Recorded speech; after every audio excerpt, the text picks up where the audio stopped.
আমাদের লাইফে হঠাৎ ধরো কোনো প্রবলেম অ্যারাইজ করেছে এবং এমন কোনো ডিসিশন হয়তো আমাদের নিতে হবে যেটা প্রচণ্ড টাফ। দেখবে অতিরিক্ত ফিয়ারফুল হয়ে যাওয়ার জন্য সিচুয়েশনটা আউট অফ কন্ট্রোল হয়ে যায় এবং আমরা ওভারওয়েলমিং ফিল করি। ইন রিয়ালিটি কিন্তু প্রত্যেকটা প্রবলেমেরই সলিউশন রয়েছে, প্রত্যেকটা প্রবলেমই সলভেবল, কিন্তু আমাদের ফিয়ার কোথাও না কোথাও আমাদেরকে এটা ফিল করায় যে সিচুয়েশনটা আনকন্ট্রোলেবল এবং ওটাই হয়তো আমাদের এন্ড ডেস্টিনেশন। তাই আজকের ভিডিওতে আমি শেয়ার করব 3 স্টেপ গাইড, যেটার মাধ্যমে যে কোনো প্রবলেমের সলিউশন আমরা পেতে পারি, ফিয়ারফুল কোনো সিচুয়েশনের সলিউশনও পেতে পারি। Step number 1, pause and don't react. যখনই দেখবে আমাদের লাইফে এমন কোনো সিচুয়েশন আসছে যেখানে এরকম আমাদের একটা ডিসিশন নিতে হবে, আমরা হুট করে কিছু ডিসিশন নিয়ে নিই, এর ফলে আমরা পরবর্তীকালে সেগুলোকে নিয়ে রিগ্রেট করতে থাকি।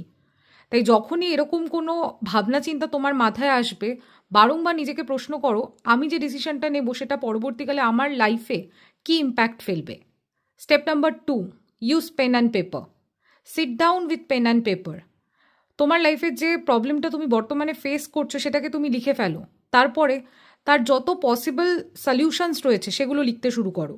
তারপরে দেখো যে তুমি কোন ক্যালকুলেটিভ রিস্কগুলো নিতে পারছো নিজেকে সেই প্রবলেমটা থেকে রিলিজ করবার জন্য।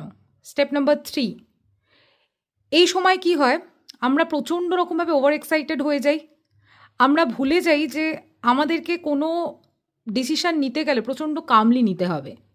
So step number 3 is decide calmly. কখনোই হটকারিতার সাথে কোনো ডিসিশন নিও না, নিজেকে সময় দাও সেই সলিউশনটা যাতে তুমি ভালো মতো কামলি বের করতে পারো। কারণ তুমি যদি এইখানে কোনো ডিসিশন নিতে ভুল করো তাহলে সারা লাইফ তোমাকে সেটার জন্য রিগ্রেট করতে হবে। The moment you stop fearing, you start becoming the solution.